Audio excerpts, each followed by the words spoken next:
मित्रांनो, या व्हिडिओमध्ये आपण स्टॅटिस्टिक्सचं डिसेंबर 2024चा एंड सेम झालेलं पेपर सोल्युशन बघणार आहोत. मित्रांनो, विथ ऑप्शन 70 आणि 70 विथ ऑप्शन 140 मार्काचा पेपर असतो. सो 140 मार्काचा पेपर मी इथे आउटलाईन तुम्हाला डिटेल देणार आहे. बाकी ही जी पीडीएफ आहे ही तुम्हाला इथेच आपल्या ह्या पेपर सोल्युशनच्या फोल्डरमध्येच ही पीडीएफ तर तुम्हाला अवेलेबलच आहे. त्याचीच पूर्ण आउटलाईन देतो की कसं सोडवायचं, काय करायचं, कुठले फॉर्म्युले घ्यायचे. सो आपण सुरू करूया. येस, हा 70 मार्काचा आपला पेपर होता. विथ ऑप्शन 40 मार्काचा 140 आहे. सो क्वेश्चन पेपर आहे. जाऊया आपण सटासट बघा. पहिल्यांदा डिसेंबर 2024 एंड सेम पेपर. पहिला क्वेश्चन होता स्क्यूनेस, कुर्टोसिस आणि रिग्रेशन विचारलंय. ऑलरेडी स्क्यूनेस कुर्टोसिस आपल्याला माहिती. स्क्यूनेस म्हणजे काय काढतो आपण, बीटा 1 बरोबर, आणि कुर्टोसिस म्हणजे बीटा 2. मोमेंट्स मध्ये 4 फॉर्म्युले असतात बघा, μ1 μ2 μ3 μ4. ते झाले मोमेंट्स. नंतर येतो स्क्यूनेस म्हणजे बीटा 1 आणि कुर्टोसिस म्हणजे बीटा 2. सो त्याची थेरॉटिकल क्वेश्चन आहे. आणि सेम आहे रिग्रेशन. रिग्रेशन कुठलं असतं, कोरिलेशन रिग्रेशन. रिग्रेशनचे फॉर्म्युले काय आहे, एक्स ऑन वाय लाईन आणि वाय ऑन एक्स लाईन. या दोन्ही लाईनचं जे रिग्रेशनचे आपण प्रॉब्लेम सोडवतो त्याचे इथे फॉर्म्युले आणि थेरॉटिकल क्वेश्चन विचारलं, याच्यावर न्यूमेरिकल नाही. सो त्याची मी थेरी इथे दिलेली आहे. स्क्यूनेसची थेरी इथे दिलेली आहे, ही वाचून घ्या तुम्ही. ओके, याच्यातनं जसं तसं सगळंच लिहिलं पाहिजे असं काही नाही. तुम्हाला जे काही डेफिनेशन आणि 2-4 वाक्य आठवतील आणि एखादी 2 डायग्राम काढली, ओके बघा, जसं कुर्टोसिस बीटा 2, स्क्यूनेस काय बीटा 1, फॉर्म्युलेला एखादी डायग्राम काढली, एखादं सेंटेन्स लिहिलं, definition over. Yes, so detail मध्ये जाण्याची गरज नाही. Same regression. रिग्रेशन मध्ये 2 लाईन येतात, x on Y, Y on x. आपण ऑलरेडी याच्यात शिकतो. न्यूमेरिकल मध्ये मी ऑलरेडी तुम्हाला नंबर ऑफ न्यूमेरिकल सॉल्व्ह करून दिले, त्याचे डेफिनेशन आणि जस्ट थिओरिटिकली तुम्हाला 1-2 वाक्य लिहायचं. क्लिअर. नेक्स्ट, आता मेन येऊया आपल्या क्वेश्चन्स वरती. ह्या क्वेश्चन मध्ये काय विचारलं, मीन आणि स्टँडर्ड डेव्हिएशन विचारलं होतं. सो जेव्हा मीन स्टँडर्ड डेव्हिएशन विचारलं, काय करायचं, ज्या गिव्हन व्हॅल्यूज आहेत तुम्हाला बघा प्रश्नात, जे गिव्हन व्हॅल्यू त्यांना मी एक्स मानलं. आता 1 2 3 4 5 6 7 8 व्हॅल्यू. 8च्या मिड व्हॅल्यू कशी घेणार, 8च्या निम्मी किती, 4. सो 1 2 3 4 चौथी व्हॅल्यू आहे, तिला मिड व्हॅल्यू म्हणायचं. नंतर एफ हा प्रश्नातच दिलेला आहे, एफ ची ऍडिशन करून घ्यायची बरं. नंतर डी घ्यायचा. डी असतो एक्स मायनस ए काय 14. सो एक्स आहे 12.5 वजा 14 आलं -1.5. कळालं. या पद्धतीने एफ डी आणि एफ डी स्क्वेअर हे सगळे काढून घ्यायचे. ओके, एफ डी कसा येईल, या दोघांचा गुणाकार इथे, आणि एफ डी स्क्वेअर म्हणजे आधी याचा स्क्वेअर होईल आणि मग त्याला याने 4 ने गुणायचं, हे 9. हे असं मॅन्युअली नाही करत बसायचं. कॅल्सीच्या ट्रिकवर जसं मी तुम्हाला ऑलरेडी न्यूमेरिकल्स मध्ये टेबल कसे बनवायची कॅल्सी ट्रिकवर त्या ट्रिक शिकवलंय, त्याच पद्धतीने कोर्समध्ये तुम्ही बघत आहात कॅल्सी ट्रिक, त्या पद्धतीने करायचं म्हणजे पटकन होईल. आणि हे सगळं झाल्यानंतर एफ डी आणि एफ डी स्क्वेअर या तिघांच्याच फक्त एफ डी स्क्वेअर यांच्या समेशन घ्यायच्या. का, कारण आपल्याला काढायचं अरिथमॅटिक मीन. त्याचा formula A summation F D upon F. हा ए, हा समेशन एफ डी आणि हा एफ. सोडवलं, सिग्माचा हा formula summation F D square upon summation F D upon F D whole square. Value टाकल्या, खतम. सो इतका सोपा प्रश्न आहे. कळालं. आउटलाईन क्लिअर झाली, बाकी त्यातनं करून घ्या. आता त्याला ऑरला क्वेश्चन आला होता की कोरिलेशन एकदम इझी असतो. एक्स आणि वाय प्रश्नात दिलाय, त्याचा x square Y square X Y इथे तुम्ही लिहून टाका, त्याच्या समेशन ह्या येतात. तुम्ही म्हणता सर या तुम्ही डायरेक्ट कशा काढल्या. सो कॅल्सीच्या ट्रिक ऑलरेडी मी तुम्हाला आपल्या कोर्समध्ये डिटेलमध्ये शिकवलंय. हे न करता डायरेक्ट काढता येतं. ज्या ट्रिक तुम्हाला शिकवलंय त्या ट्रिक्सनेच हे आन्सर येतात. हे आन्सर आल्यानंतर काय येतो, एन म्हणजे number of values, X bar summation X upon N. Summation X हा एन 11 आला. वाय बार हा समेशन वाय अपॉन एन, तो आला वाय बार. कोरिलेशनचा हा आपला formula. Yes, summation X Y म्हणजे ही N X bar Y bar, N X bar Y bar, summation X square ही मायनस एन 11 एक्स बार हा त्याचा square. Similarly summation Y square minus N Y bar square सोडवायचं. आरचा answer नेहमी 0 point मध्येच आलं पाहिजे. 0 पॉईंट आलं की आन्सर आलं. क्लिअर, एकदम सोपे 4 फॉर्म्युले कोरिलेशन ओव्हर. आता विचारलंय रिग्रेशन. रिग्रेशनला पण सेम करायचं कोरिलेशन सारखं. बघा सेम टेबल असतो, X Y X square Y square X Y, N X bar Y bar आणि आर. मग ते बघा सेम टेबल आला, N X bar Y bar आणि आर. मग तुम्ही म्हणता सर वेगळं काय, कोरिलेशन आलं तर इथे थांबायचं आर वर, रिग्रेशन आलं तर पुढे जायचं. कोरिलेशन आले तर 4 फॉर्म्युले, 1 2 3 4. ओके, आणि रिग्रेशन आले तर 8 फॉर्म्युले, अजून 4 फॉर्म्युले वाढतात. काय फॉर्म्युला वाढतो, sigma X. Summation X square upon N minus X bar square sigma Y summation Y square upon N minus Y bar square. Clear आहे. नंतर हे दोन बघा, regression line X on Y X minus X bar R sigma X sigma Y minus Y bar सगळ्या value टाका, एकशे किंमत काढा. सिमिलरली त्याच्या उलट वाय ऑन एक्स हा फॉर्म्युला अल्टर करायचा, हे खालीवर होतील बघा. Y minus Y bar R sigma Y sigma X X minus X bar Y ची किंमत काढा. झालं. थेरॉटिकली पहिला प्रश्न विचारला होता बघा रिग्रेशन, तिथे नुसते फॉर्म्युले जरी लिहिले तरी फुल मार्क भेटून जाता. सो झालं, इतकं सोपं आहे. यस.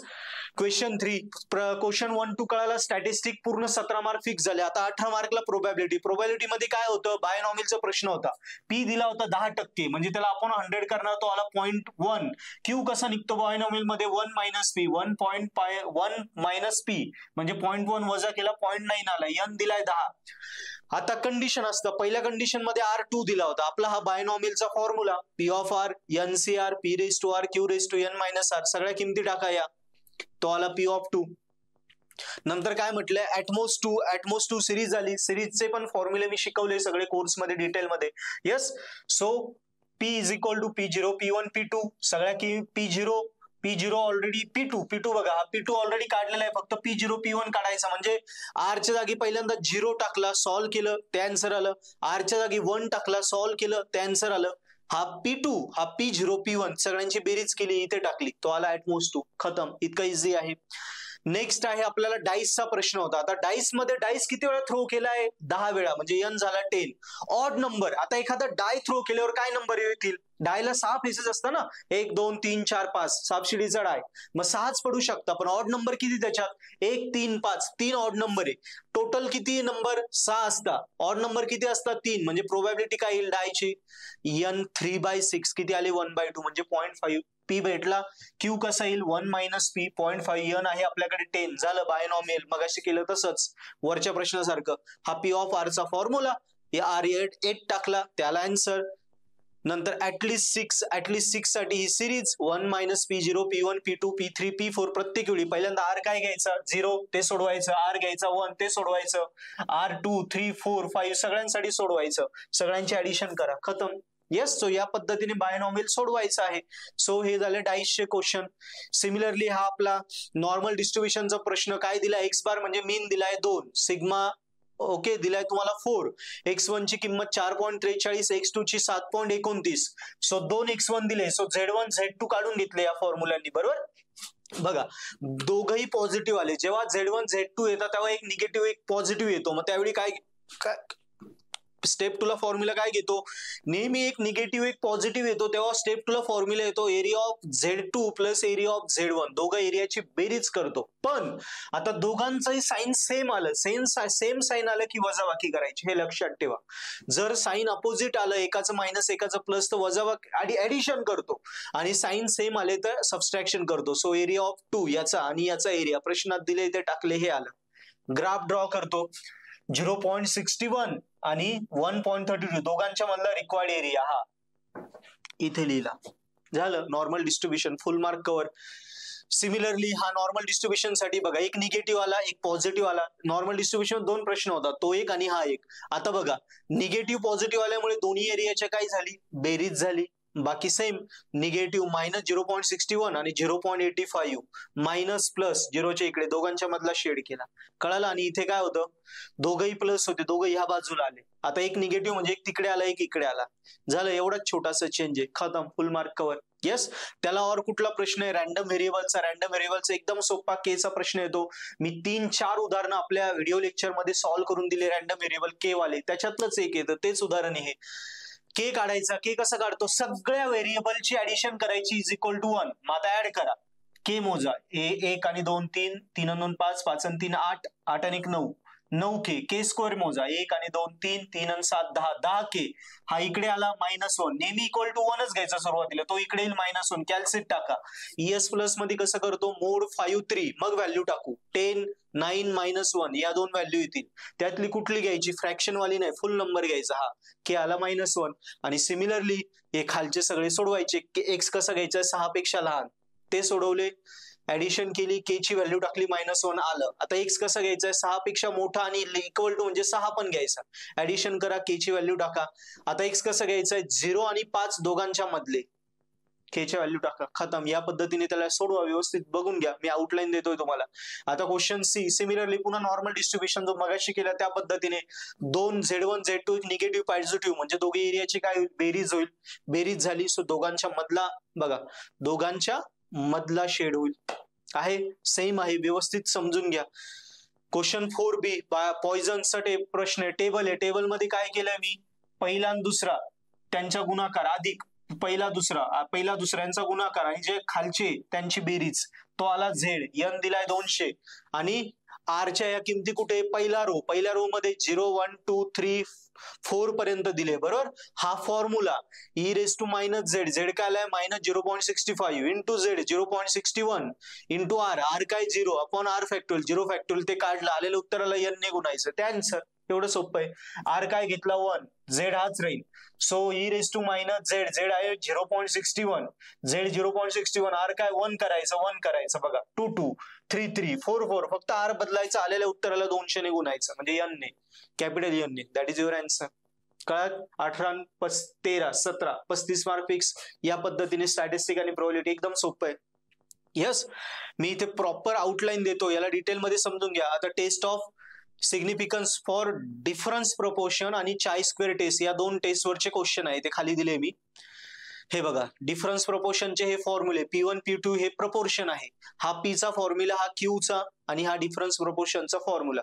याच्यात मी किमती टाकल्या, सगळ्या व्हॅल्यू दिल्या. N1 दिला, N2 दिला, प्रश्नामध्ये N1 दिलाय 500, एकदम सोपं आहे, बरोबर. N2 बोथ आर्टिकल आफ्टर, हा बघा N2 100 आहे बघा. P काय येईल, P1 16/500 तो आला. P2 3/100 बघा आला. P1 P2 या फॉर्म्युल्यात किमती टाकल्या P च्या, P आला. Q कसा काढतो, 1 - P, Q आला. H0 काय कन्सिडर केलाय, नॉट इम्प्रूव्ह, मशीन इम्प्रूव्ह होणार नाही, ओव्हरवेल्मिंग म्हणजे दुरुस्ती नंतर. बस या झेडच्या याच्यात किमती टाकल्या. P1 P2 ची किंमत आहे P1, हा P1 P2, हा Q, हा P, आणि हे N1 N2 सगळे पुटअप केले आणि सोडवलं.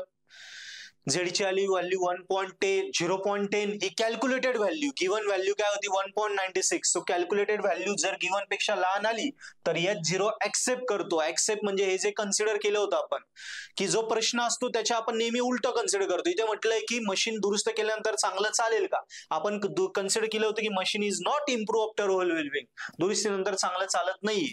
आणि मग जर कॅल्क्युलेटेड व्हॅल्यू छोटी आली तर आपण काय म्हणतो, ऍक्सेप्टेड आहे. कॅल्क्युलेटेड व्हॅल्यू गिव्हन पेक्षा लहान आली, गिव्हन व्हॅल्यू दिलेलीच असते, लहान आली तर ऍक्सेप्टेड, आणि त्याच्या उलट लिहायचं म्हणजे जे कन्सिडर केलं होते फॉल्स झालं, कन्सिडर केलेलं फॉल्स झालं, नॉट फॉल्स झालं म्हणजे त्याच्या अपोजिट लिहायचं, म्हणजे मशीन दुरुस्तीनंतर इम्प्रूव्ह झालेलं आहे. येस, सो एवढा सोपा प्रश्न होता. सिमिलरली इथे हा प्रश्न बघा, चाय स्क्वेअरचा, इथेही सेम केलंय की रविवार सोमवार प्रत्येक दिवशी किती कस्टमर त्या याच्यात येतात कंपनीमध्ये ते सांगितलंय, कस्टमर युनिफॉर्मली डिस्ट्रीब्युटेड आहे की नाही ते विचारलंय, आणि गिव्हन चाय स्क्वेअरची व्हॅल्यू दिली, हिला आपली कॅल्क्युलेटेड व्हॅल्यू कम्पेअर करायची, बरोबर. सो पहिल्यांदा काय कन्सिडर करायचं, निगेटिव्ह, नॉट युनिफॉर्मली डिस्ट्रीब्युटेड. मग ही given value O1 O2 O3 O4 O5 O6 O7 मानून घेतलं. इथे एक्सपेक्टेड फ्रिक्वेन्सी कशी काढायची, या सगळ्यांची बेरीज भागिले 7, तो आला 8. मग सगळे E1 E2 E3 E4 E5 E6 E7 सगळे 8 आले. आपला फॉर्म्युला हा O1 - E1 whole square upon E1, O2 - E2 whole square upon E2, असं 8 वेळेस, किती आहे 7 आहे ना, 7 साठी हा फॉर्म्युला घेतला, त्याच्यात किमती टाकल्या. किमती टाकल्यावर बघा काय आलं, किमती टाकून आन्सर आलं 5.25 आणि गिव्हन व्हॅल्यू काय होते 15.92. मग आपल्याला कळालं बघा 5.25 ही कॅल्क्युलेटेड आहे, गिव्हन आहे 15.92. कॅल्क्युलेटेड छोटी आली म्हणजे H0 ऍक्सेप्टेड. म्हणून जो क्वेश्चन विचारला होता त्याचा आपण पहिल्यांदा काय कन्सिडर करतो, उलट कन्सिडर करतो ना, की कस्टमर नॉट युनिफॉर्मली डिस्ट्रीब्युटेड असं कन्सिडर केलं होतं. पण कॅल्क्युलेटेड छोटी आल्यामुळे H0 ऍक्सेप्ट झाला, त्यामुळे त्याच्या उलट लिहायचं, कस्टमर आर युनिफॉर्मली डिस्ट्रीब्युटेड. खतम. किती सोपे क्वेश्चन्स आहे. फुल आउट ऑफ मार्क स्टॅटिस्टिक मध्ये 70 पैकी 70 मार्क घेणारे आपले कोर्सेस घेणारे नंबर ऑफ विद्यार्थी.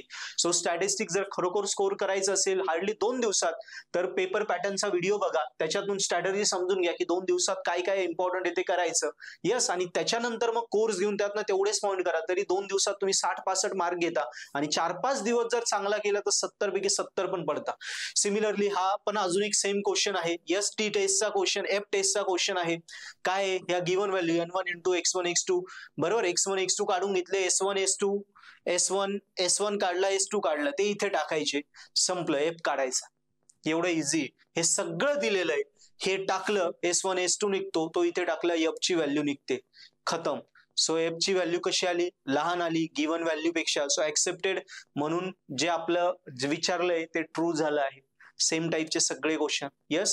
सो सिमिलरली सॉल्व्ह करून टाका. बायनॉमियल डिस्ट्रीब्युशन सेम टाईपचा प्रश्न आहे, चाय स्क्वेअर वरचा O1 O2 O3 O4 O5 O6 मगाशी बघितला ना चाय स्क्वेअर, तसंच क्वेश्चन दिलेला आहे, त्याच्यावरनं ई काढले आहे आणि ई वरनं नंतर या फॉर्म्युल्यात टाकले, कॅल्क्युलेटेड गिव्हन मध्ये बघायचं, कॅल्क्युलेटेड छोटी आली, ऍक्सेप्ट झालं. So binomial distribution prove. Same type, exact same question आहे, हा पण एक्झॅक्ट सेम क्वेश्चन आहे.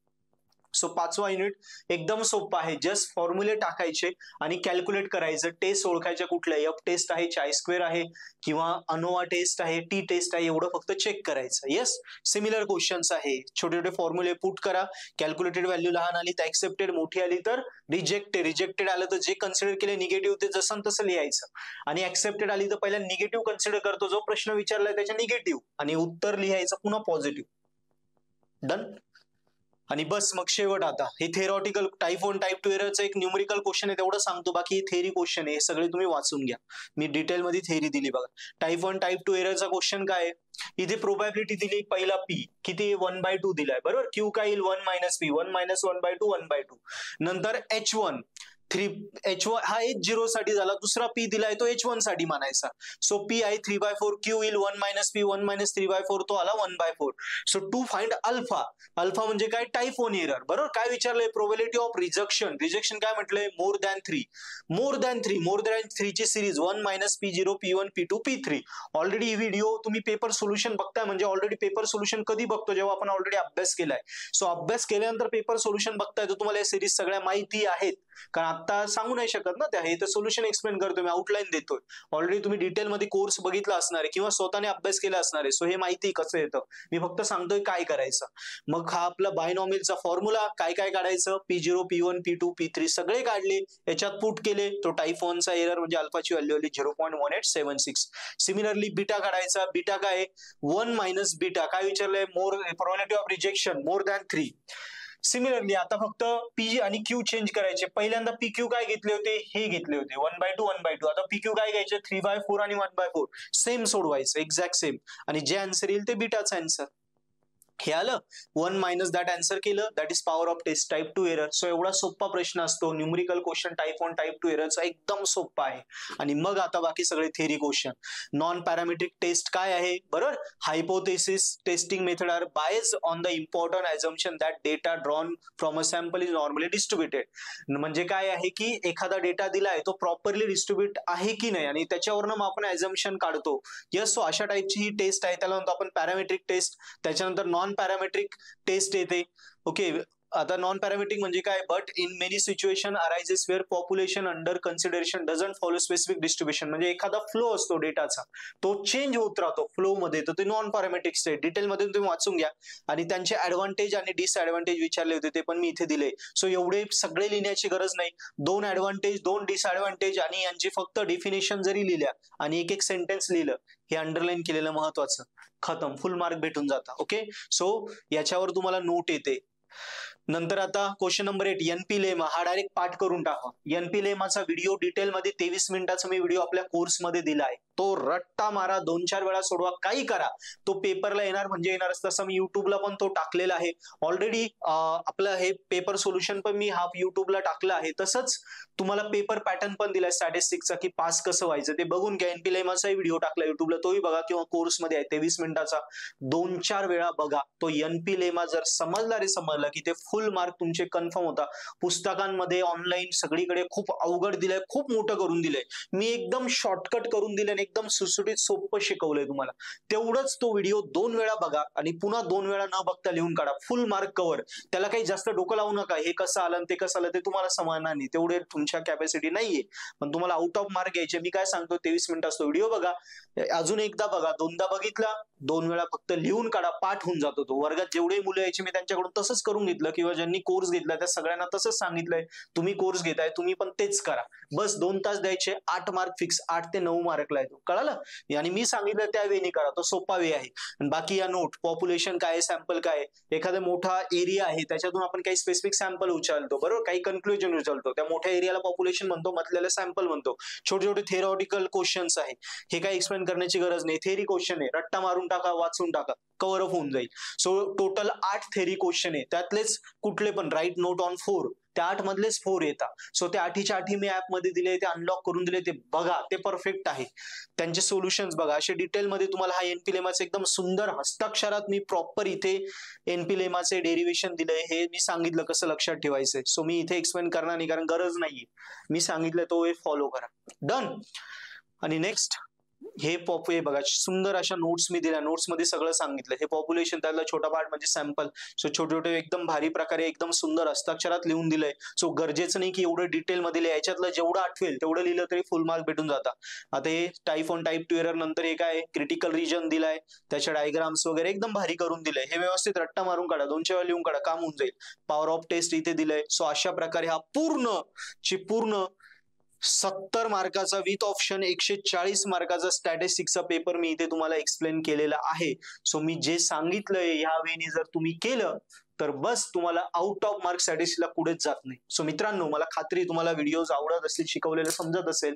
सो नक्की तुम्हाला जर स्टॅटिस्टिक कोरिंग करायचं असेल तर नक्की तुम्ही आपला हा कोर्स इतर फ्रेंड्सला सुद्धा सजेस्ट करा. तुम्ही व्हिडिओ बघता म्हणजे तुम्हाला ते आवडतं, जे समजतंय, पण आपल्या फ्रेंड्सला सुद्धा सजेस्ट करा. तसंच तुमच्या स्टॅटिस्टिक्स सोबत अदर विषयांचे सुद्धा सबस्क्रिप्शन असे मराठीमध्ये एकदम सोप्या भाषेत with all study materials, all paper, IMP question सगळं वेगवेगळ्या विषयांचे आपल्या ऍपवर अवेलेबल आहे. सो त्याबद्दल सुद्धा तुम्ही ते कोर्सेस घेऊन आउट ऑफ मार्क घ्या, स्कोरिंग करा, जेणेकरून स्वतः करण्यापेक्षा आमच्या सोबत केलं तेवढं भारी पद्धतीने आम्ही शिकवतो. सो तुमचं स्कोरिंग होऊन तुम्ही वर्गात नक्की पहिले याल. तुम्हाला फायदा आला तर फ्रेंड्सलाही सजेस्ट करा. थँक्यू.